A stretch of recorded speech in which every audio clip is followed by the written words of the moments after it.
ask is for their top gifts, and the results are in the Walmart Kids Gift Catalog. Find favorites like Fingerlings, Fur Real Friends, Barbie, and more in the Kids Gift Catalog at Walmart.com and on the Walmart app. And I'm Source Team 12 Chief Meteorologist Patrick Hoare. Broadcasting live to over 1 million souls in Chattanooga, the Tennessee Valley, and beyond on frequency modulation 92.7. Sean Hannity, 25,000 watts on digital FM 95.3 HD4.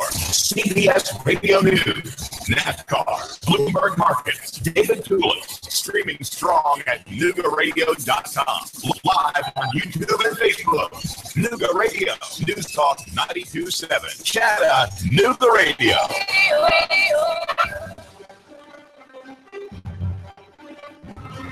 Well, good evening, Tennessee Valley. Welcome to Sports Talk with Sam Jordan here on Nooga Radio, News Talk 92.7 and 95.3 HD4. I'm your host, Sam Jordan. Glad to be with you here on this Tuesday night as the show is going to go into a 1 hour time frame, at least for this week, and we'll see from there. Keon Rose is out on assignment for the week, so he's not going to be here, so I'm here, so why not have it as my own show, right? All right. And, you know, in the TV business, they always like to dramatize as far as with news, breaking news. And, you know, I'm not trying to bust on my colleagues on the TV side because sometimes it truly is breaking news that they are breaking. Well, this came out of Knoxville here today. They're already getting beat up pretty bad in their football season. They're 4-5 overall and 0-5 in the conference. And, you know, fans are not really happy about that. But after the news today that one of their very own in Knoxville recruits for 2018 has decommitted. Cade Mays, an offensive line prospect from Knoxville's Knox Catholic High School, officially decommitted today from the Vols, and he's been a recruit with that football program since July 2015. He's a senior this year at Knox Catholic. They're in Knoxville. And he made his decision public on his personal Twitter account. And he is citing the following as Coach Butch Jones's instability, whether or not he's going to be the coach there very much longer. And also the fact that the team's got a 4-5 record. And that's part of the reason. In one of his statements that he made, he wants to go to a program to where they are successful right out of the chute. And that's not verbatim or anything like that. But he wants to go to a program that is on top and is looking at being a champion right away. And he wants to do that 4 years in a row. He wants to be a part of the activity as far as being in every game. And I'm telling you, you can't blame him. But sometimes that is far-fetched or maybe a pipe dream, you know, of thinking that you're going to play every game and almost every down. But, you know, offensive linemen that are of the caliber of Cade Mays doesn't come around that easily or that frequently. He's 6'6", 318 pounds. And with the class that Tennessee has right now for the class of 2018 that's coming in, it's the 13th best recruiting class in the country right now. Now, there are speculation that there may be some other decommitments because of not knowing what's going to happen with Coach Jones. And, you know, this is par for the course where, you know, the decommitments will happen. You're going to see this almost at every school that's NCAA Division I and the Football Bowl subdivision, which is the top, you know, tier of college sports. What's really kind of added insult to injury, he's visited Clemson 2 weeks ago and also Georgia recently, and he's scheduled to visit Ohio State this coming weekend. So, not to say that Tennessee doesn't have a chance. I think the only way that they have a chance is there's a sound backing of Coach Butch Jones to continue to lead this program. Now, injuries and, going up against some tough schools out there has not been the easiest thing for programs such as Tennessee here in the Southeast Conference to overcome. So with that, hopefully Tennessee will figure out the direction that they're going and get everything solidified. And that's all going to come down to John Curry, the athletic director up in Knoxville with the program up there. Now, if not, I know that there's been a lot of names that have been tossed out there, to take Butch Jones's place. Now, as I said last night, I think Coach Jones is a good coach. Just ran into a few issues, a few disciplinary problems, but a lot of injuries. And you cannot fault the coach. So when someone goes down, and like I said last night, it's the next man up. That's why when you're out there recruiting, you find a possible replacement for who you feel is going to be your first stringer that's out there on that line, or back at quarterback, or in the backfield as a running back, or a wide out, at the receiver or split end positions. And then, of course, on the defensive side, you want a real good, fast-flying secondary, at your safeties and your cornerback positions. And you want some big beef up on the front lines on both the offensive and defensive line sides. So, Coach Jones has been there for 5 years. And, he's trying to work his magic, trying to find that right formula that's going to get things turned around, get the fan base in Knoxville and the surrounding area.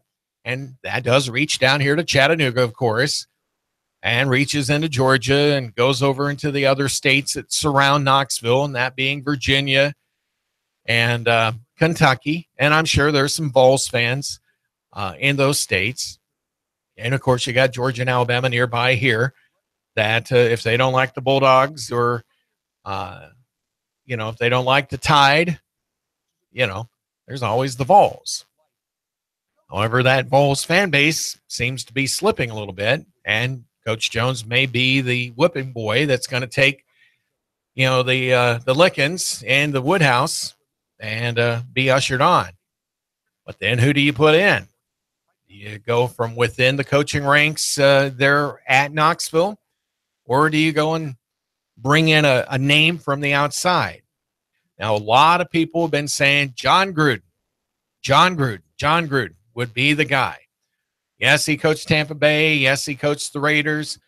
Now he's in the ESPN Monday Night Football booth. There's been scuttlebutt going around that ESPN may not renew their contract for Monday Night Football. So that's going to open up a huge can of worms as far as the frenzy of bidding. Would Fox go after it?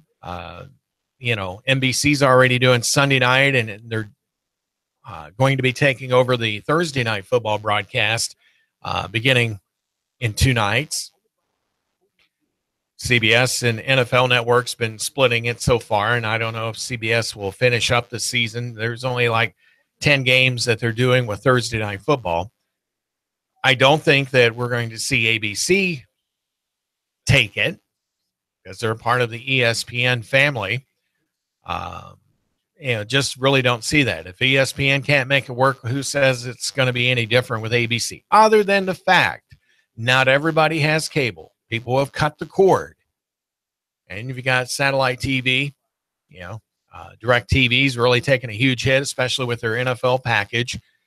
And, some of the sponsors that have been on that, have dropped, not just on the DirecTV package, but also with regular broadcast with CBS and Fox really taking some hits in the pocketbook.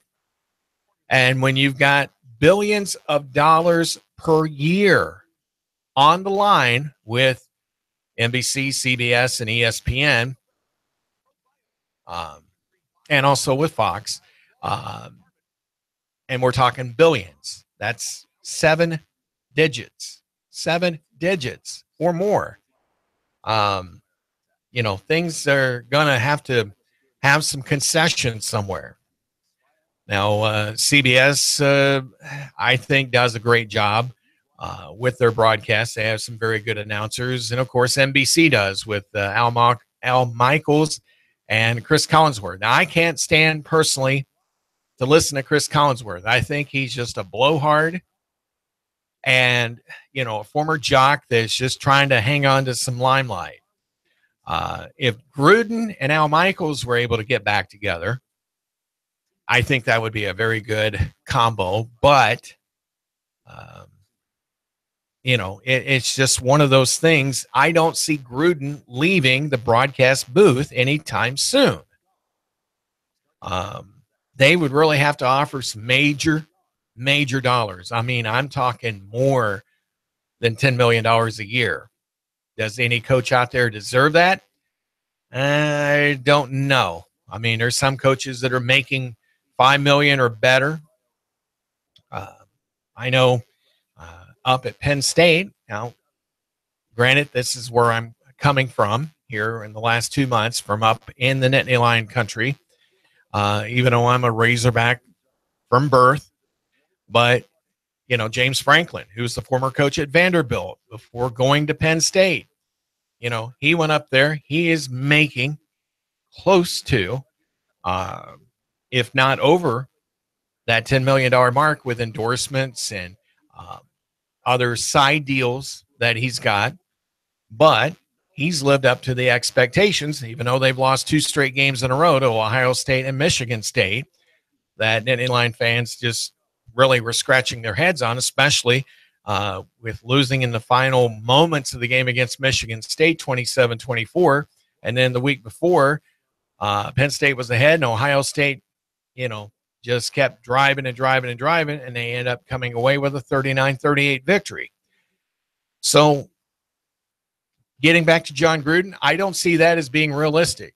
He's making decent money with ESPN.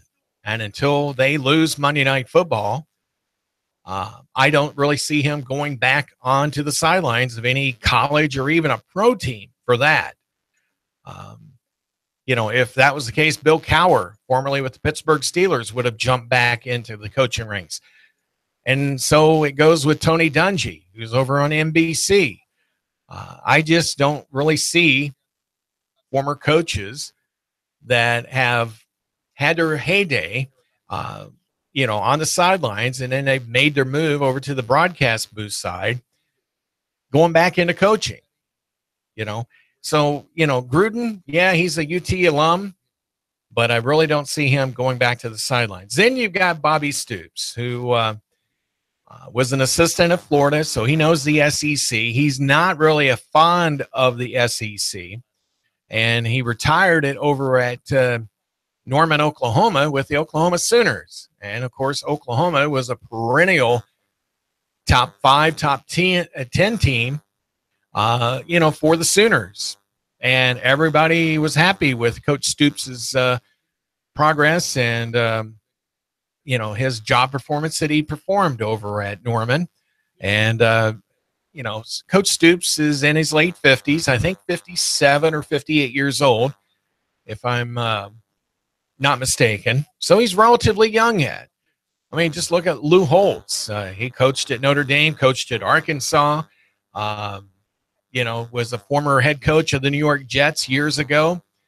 I really got to know him when I was over in Little Rock, in the media business over there with radio and TV. And he's a great individual. Coach Holtz, is a very good motivational speaker as well. And, since he made the move from the sidelines over to the broadcast booth, even though he's up there in age now, I believe he's in his late 70s, early 80s. Why would you want to go back to that? Right now he's not in a broadcast booth anywhere, but he is a very talented mind, and then probably could mentor, and probably has a lot of assistant coaches throughout the years at his various stops in the college football scene. And I'm sure Bobby Stoops has done the same thing. I know Coach Stoops' younger brother is trying to make a name for himself in the 1AA ranks, and eventually he'll get that opportunity to move up if he's anything like his brother. Other names that have been mentioned, the next one here, Bobby Petrino, who's currently the head coach at Louisville. Now, Louisville is having a little bit of a ruffling going on because Rick Pitino, the basketball coach, was released out of his contract because of allegations that were made as far as with payments being made to families and stuff. And Louisville is really trying to put the thread in the needle just right, and they don't want to make the mistakes that's occurred so far.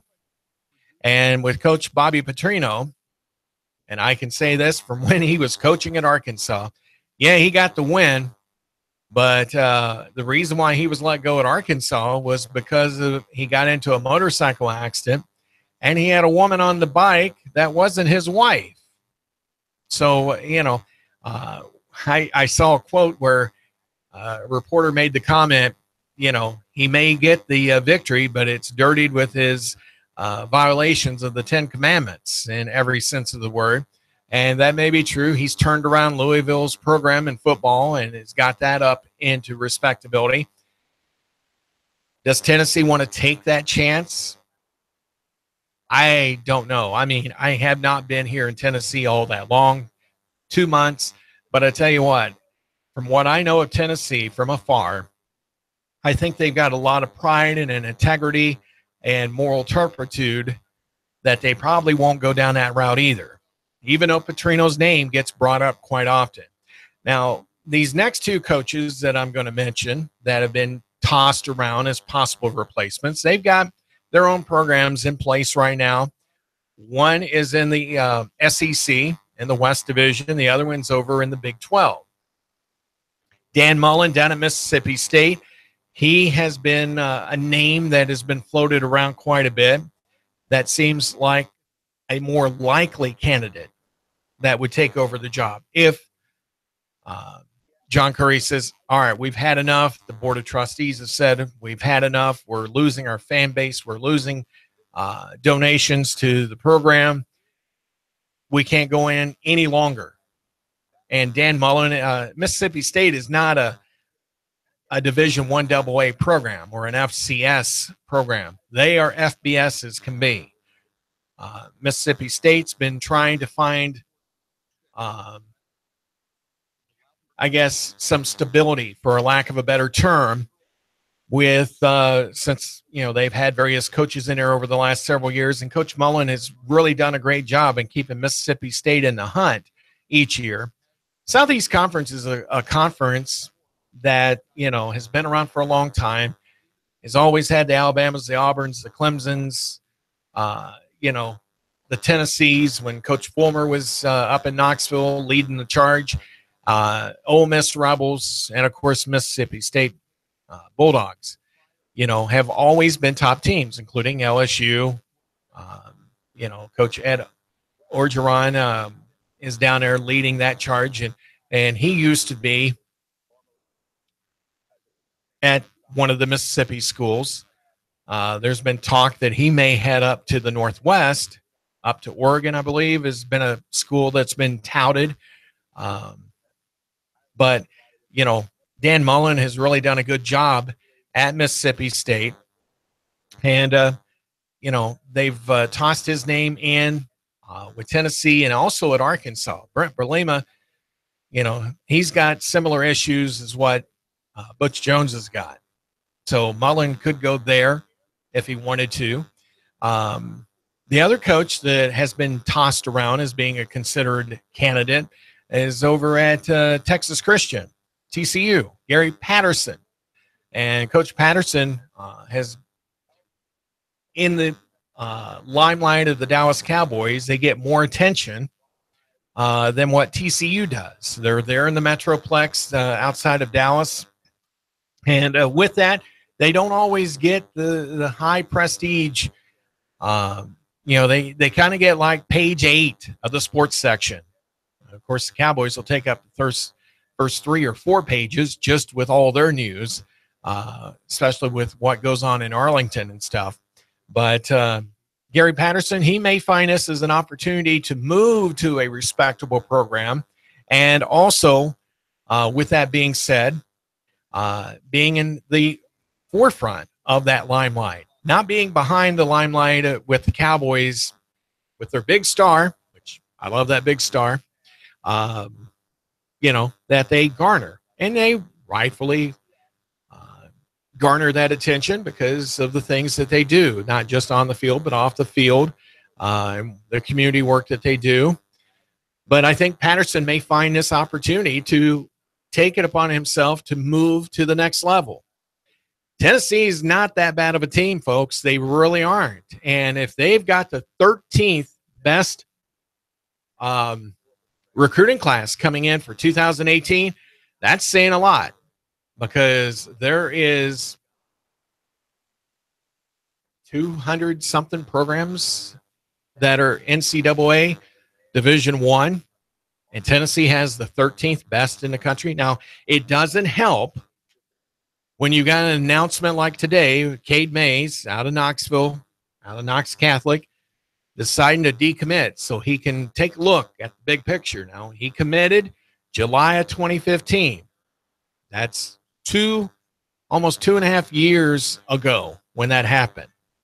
So it doesn't mean that Tennessee can't get him back, but if they're going to get him back, then John Curry and the board of directors or the regents at Knoxville are going to have to make a decision, possibly before the end of the season, if they anticipate having any of these recruits that they've already got on their commitment list and making sure that they stay.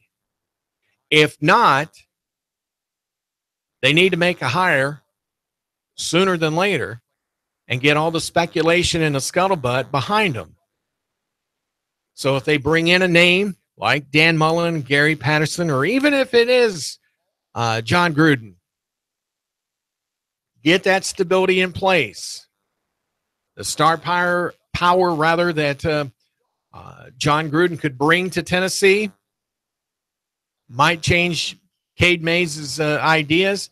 There could be one or two other decommitments come out of this because of Tennessee prolonging things, to say the least. Let's see here. And like we said earlier, even in our sports minutes that we've had throughout the day, 3 players have been lost for the season. They've got 6 others that are questionable for this Saturday against Missouri. And you know what? This is a game that Tennessee really needs to win. It's their last road game of the season. They have LSU next Saturday in Knoxville, and then they wrap up November 25th with Vanderbilt. Vanderbilt is on the same course as what Tennessee is. So, we really need to get things lined up, quit prolonging the agony of whether Coach Butch Jones is going to be there, for another year or another 3 years. Get some stability in place and try to hold on what commitments we've got with the Vols for 2018 and beyond. We've got a lot more that we're going to be talking about here this evening on Sports Talk with Sam Jordan here on NoogaRadio News Talk 92.7 FM, 95.3 FM HD4. And, of course, you can watch us on Facebook Live and also on YouTube. And we're glad to have you along wherever you're at. You can call us at 423-800-8949. I encourage you to call. Let's talk sports. 423-800-8949. We've got more coming up after the break on Nooga Radio. Thanks for listening.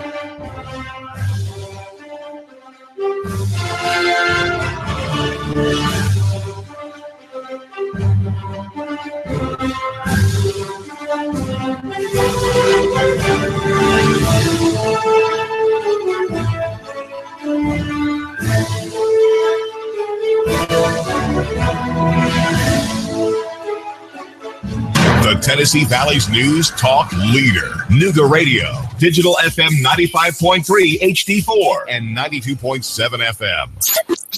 3, 2, 1. Chattanooga Radio. Digital FM 95.3 HD4. 92.7 FM's news now. 27-year-old Brian Williamson was walking along Shepherd Road when gunshots rang out and he was pierced by hot lead. He ran into a recreation center on Shepherd Road and took cover there, calling the police. They arrived on scene and gave him assistance. He was taken to the hospital. The Violent Crimes Bureau investigating, trying to track down the shooter. Details of another shooting have been revealed. A juvenile was cut down by gunfire in East Ridge Sunday night on McBrien Road. The victim was found on Ringgold Road. He advised police that he had been shot. He was taken to the hospital where he's recovering. The CPD investigating along with East Ridge PD. And a second-grade teacher has gone missing. John Eaton, a teacher for CSAS, has been missing since Sunday. He told his wife he was going to get work done at the school on Sunday evening. Surveillance camera video shows he never showed up. Russell Stroud, NoogaRadio News, now. Traffic, news, and information. Nooga Radio. Digital FM 95.3 HD4 and 92.7 FM. An automated nuclear missile defense system has suddenly entered into launch mode, and you are the only one who can stop it. Escape Experience Chattanooga. Your team has just been infected with a deadly virus. Your only hope? There, in an abandoned farmhouse. Escape Experience Chattanooga. Handcuffed in a maximum security prison, you have an hour to flee. Escape Experience Chattanooga. These escape scenarios and more at Chattanooga's best escape room, game, and team building platform. Call now. Slots are limited. Register online at escapeexperience.com/Chattanooga. Escape Experience Chattanooga. Goss Insurance. Yes, we are local. And no, we don't have an 800 number. In fact, our mobile numbers are on our business cards. We live, work, play, and worship in Chattanooga, and we would love to help with your insurance. Business, auto, home, life insurance. Call now, save money. Call Goss Insurance for all your insurance needs. Goss Insurance, 875-2500. 875-2500. Nooga Radio. Digital FM 95.3 HD4 and 92.7 FM knows your opinion is important. So call 800-8949. Agree or disagree? Call 423-800-8949. 800-8949. Nooga Radio. 92.7 FM and 95.3 HD4. News Talk Nooga Radio.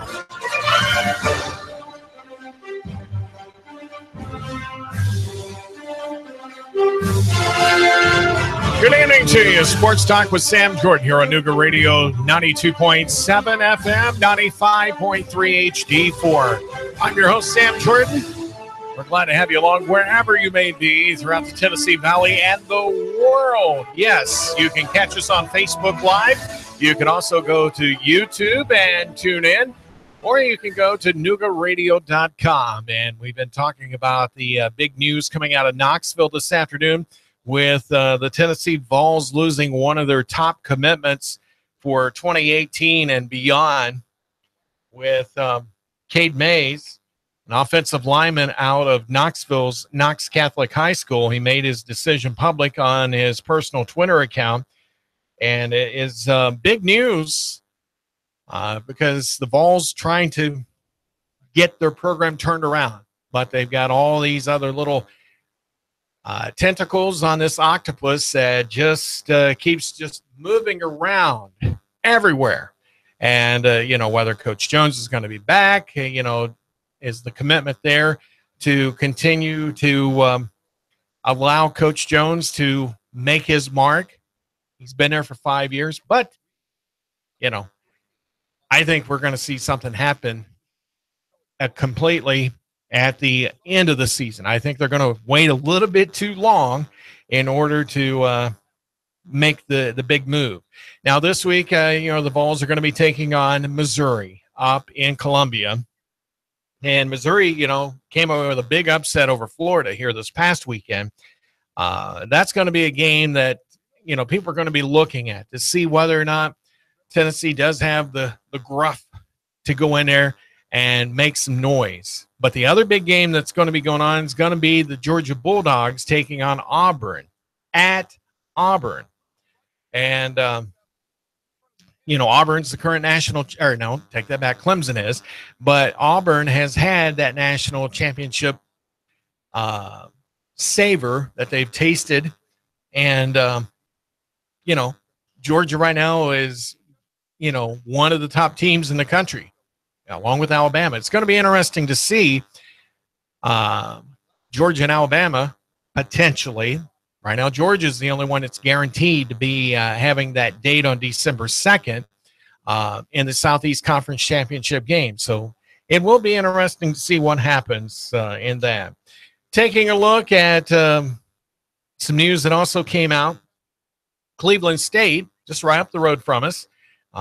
This is their first season with cross country, and they're going to be sending their top 2 runners to the National Junior College Athletic Association Championships up in Fort Dodge, Iowa. And that's coming up on Saturday. First time program, inaugural season. And Madison Guider, I hope I'm pronouncing that right. She's going to be running a 1-loop 8K course, and Luis Perez is going to be running a 2-loop 8K course with the other men.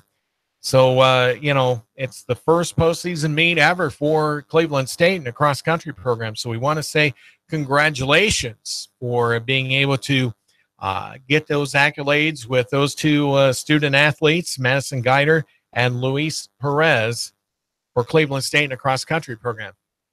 One of the things that you're going to find, with this show is, we're not just going to talk Tennessee Volunteers, okay?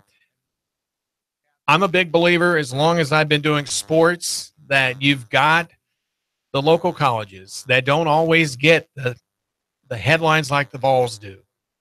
And, with Dalton State down in Georgia, you've got Lee University, you got Cleveland State, Bryant. I mean, there's a ton of colleges around here. And, of course, there's UT Chattanooga, the Mocs. The Mocs have made their name on the national scene, especially in basketball, over the last several years. And the Mocs, are a great program, no matter what the sport is. All of our colleges are. Yeah, they may run into some rough times along the way, but they seem to overcome that. And then you've got programs like Cleveland State, like I just mentioned here, with their cross-country program. First time, first-year program, and they're already sending student athletes to national championship competition. That's awesome. So it doesn't always have to be about Tennessee Vols, or it doesn't have to be the Tennessee Titans or Georgia Bulldogs or the Nashville Preds. We haven't even gotten into talking about hockey, which we probably will. But, we want to talk about the schools and stuff that are in our close proximity. And, we'll talk about the other sports. And, of course, you can always get your fix by listening or watching ESPN or Fox Sports 1 or, whatever on the national scene, or CBS Sports Network. But, I'm telling you, when you are doing a local sports show, you need to talk about the local athletes. You can always fill in with all the other stuff going on nationally, like the World Series with the Houston Astros. And, congrats to them. First time ever. They've been around since 1960 or 61 when they first came into Major League Baseball. And back then they were a National League club.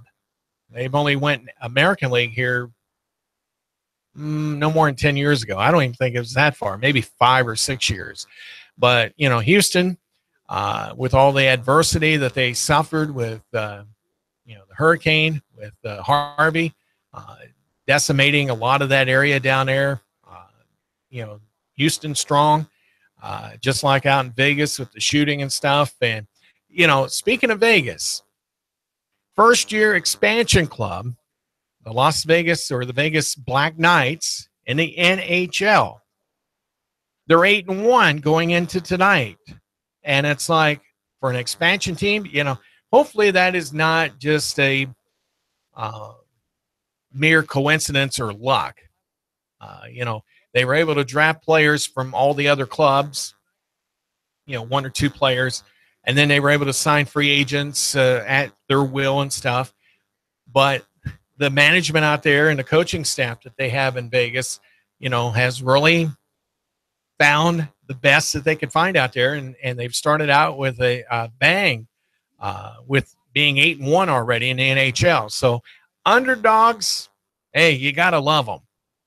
That's why I'm saying don't give up on UT Chattanooga and all of our other local colleges that are in our backyard here. They're trying to make a name for the school to show that they've got pride and they've got a lot of accomplishment. So if you can't afford to go up to Knoxville to see the Vols, I know at Penn State, you can't get a ticket cheaper than $40. So, it's just one of those things. And let's see here. I don't think that's what we're looking for. So, anyway, all right, that little musical interlude, very brief in itself. But I'm just saying, if you get a chance, go to Finley Stadium, watch the Mocs play, or go to Lee University or Dalton State or wherever, and support the small colleges.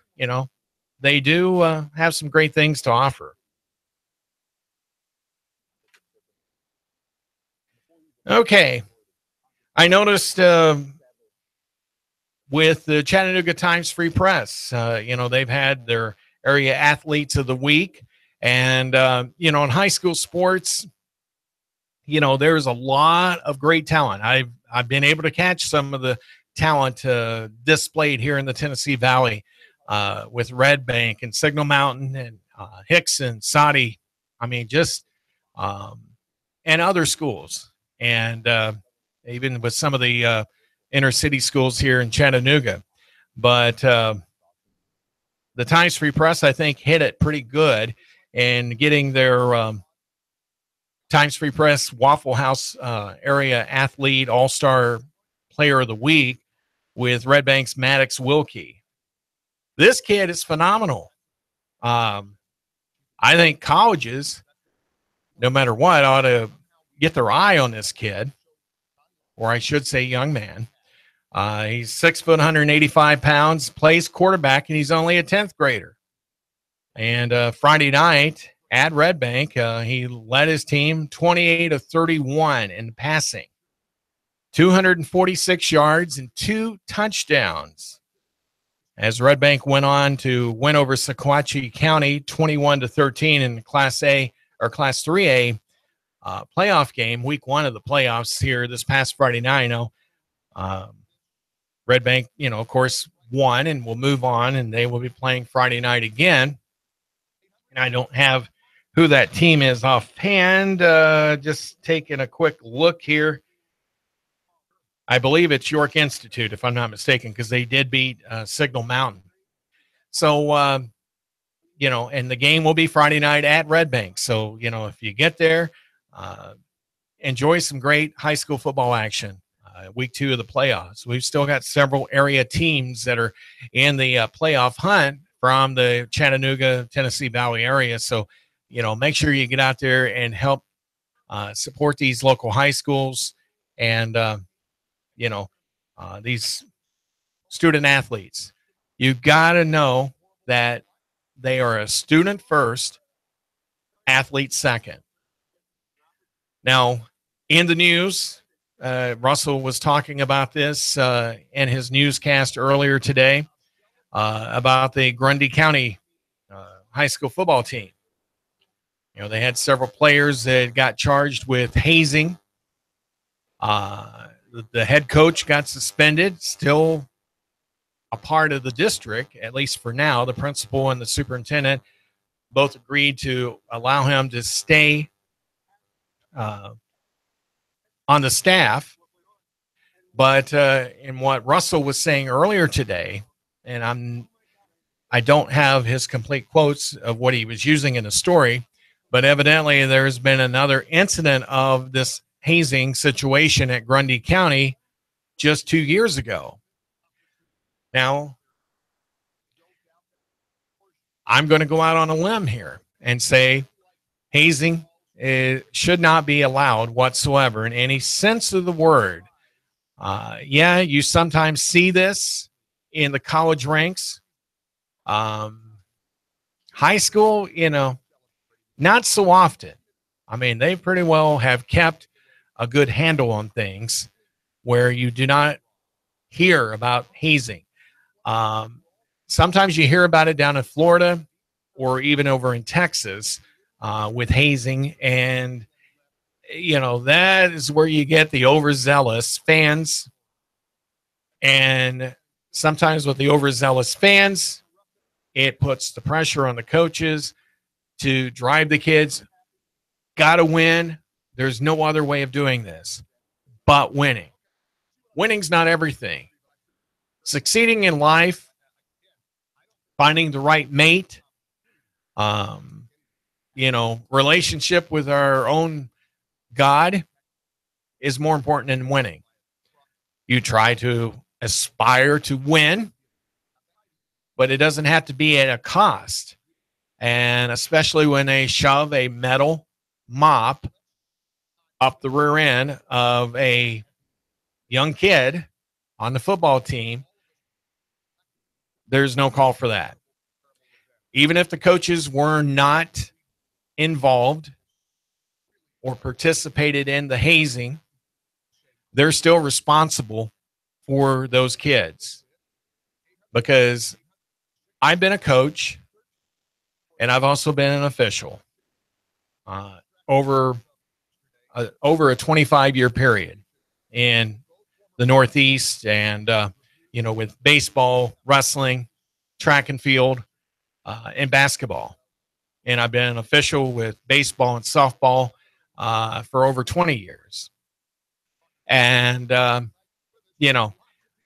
just like at Penn State, and I will give you this as a personal story. I've been in Joe and Sue Paterno's home. I've been in Jerry and Dottie Sandusky's home. And, when things came down up at Penn State, with Coach Sandusky being accused of molesting 12 young boys over a period of time, first of all, it sickens you to the bottom of your gut. And especially when you know the individual that's involved. And, people that are in the Grundy County area, may know the kids that were involved personally. And they're probably quite appalled by the allegations. But I know from my friendship, at that time, on the professional level, as being a reporter covering Penn State sports for a number of years. And like I said, been in Jerry and Dottie's home. You don't know what to think or you don't know what to say. And, it is very appalling. In fact, I don't need to say this, but I actually had the state police in my own home because at the time, Coach Sandusky was a volunteer coach at Central Mountain High School. And when word was coming down that an indictment was going to happen against Coach Sandusky, the athletic director and the superintendent at Keystone Central High School, which I used to be an administrator at, there in Central PA, let Coach Sandusky go of his volunteer status. It's just, my oldest twin son, who's now 30, was a defensive back, and he also played running back as well, but more so on special teams and on the defensive side. And the state police, because of the sensitivity of the case, interviewed every student that had contact with Coach Sandusky.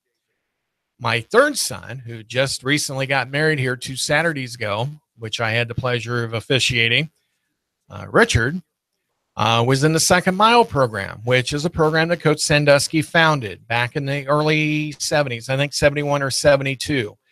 And it is a very good program. It does a lot of good for kids in Pennsylvania. But I tell you what, for 2 hours with investigators in my kitchen, talking individually to Richard and also to James, because of having that contact. I mean, Coach Sandusky never did anything to either one of them, did not make passes, but I knew of 3 of the 12 kids that lived just down the road from where we lived at that were some of his victims, or alleged victims. I will say that. The one particular individual, I think he just jumped on the bandwagon and just happened to have the right information to provide. I think, and I will use the name Johnny. They got a settlement out of it and everything, but I know Johnny, I don't think his reputation's all that great as far as with telling the truth, but it is what it is. Coach Sandusky's serving 60 years in state prison, and with his peers, making the decision that he was guilty. If it is truly that, I don't think 60 years is enough. I'm of the belief, if he is truly guilty, unequivocally guilty, just take him out back and put him in front of the firing squad. That is very harsh, but there is no room for that sort of thing in any sport involving our student athletes, whether they're high school or college. That's just to the point. But I'm saying, the coaching staff has got to have control over their student athletes on and off the field. And, sometimes that is very difficult. And like I said, I've been a coach. You can't always keep close tabs on your players, but you better well try. Check out their Facebook, their Instagram, their Twitter, their Snapchat. One other instance, and this is from within my own son, my fourth son out of the 6 that I have. Outstanding wrestler at his school up in Pennsylvania. He had a D1 scholarship to wrestle the following year. He got into a car accident. He was the only one of the 4 that got ejected from the vehicle. The 2 that were up front, especially with one driving, they had been huffing. And because of Josh's friends that he was with, he paid dearly, because within 3 days after the accident, the school found out that he was with some individuals that had been huffing. They didn't know whether he had been participating in the huffing, and they took his scholarship offer back. Because if you're going to hang around an audience such as that, who says that you're not going to end up doing that yourself and then bringing ill or shame to that college program? If would get into a bad situation. I don't blame the school, because every college and university out there are fighting for dollars from sport support, sponsorships, and, getting money from the boosters or from alumni that have been through that school. And it's a constant battle, because you've got everybody out there that's asking businesses or individuals for some sort of a donation, or to, like in our industry here, buying advertising or marketing. Now you've got the internet with Facebook, YouTube, live stream, Ustream. I'm up the creek with no paddle sometimes, but I'm just saying, everybody's out there with some sort of an offer as far as with trying to get dollars, and schools have got to be very careful with how they associate themselves. So with that being said, the coach up there, really ought to take a long look at the direction that he is looking to lead student athletes. Now, yeah, he's still listed as the head coach. They've got an interim head coach up there. Their season, I believe, is already over with. But the thing is, when you've got parents that sometimes are moving to new communities, like I just moved here 8 weeks ago, almost 9, you're looking to put your kid in the best school district that you can find. So with having an incident like that, where you've got 5 players and a coach that, were involved directly and indirectly with a hazing incident, why would you want to put your kid in a school situation where something like that happens? All right, enough of that tangent. Last night, Green Bay and Detroit, NFL football. Detroit came to town, and they beat Green Bay in their own backyard at Lambeau Field by a score of 30-17. Both teams now at 4-4 in the season, and the NFC just looks amok as far as with the teams go. So Thursday night football is going to be the start of Week 10, and we'll talk about that as we get closer to Thursday night. I really appreciate you tuning in to Sports Talk with Sam Jordan here on NoogaRadio 92.7 FM, 95.3 HD4, and, of course, on Facebook Live and also on YouTube. Until tomorrow night, 6 o'clock, I'm Sam Jordan. Thanks for listening. We'll talk to you again. Have a good day tomorrow. Until then, so long.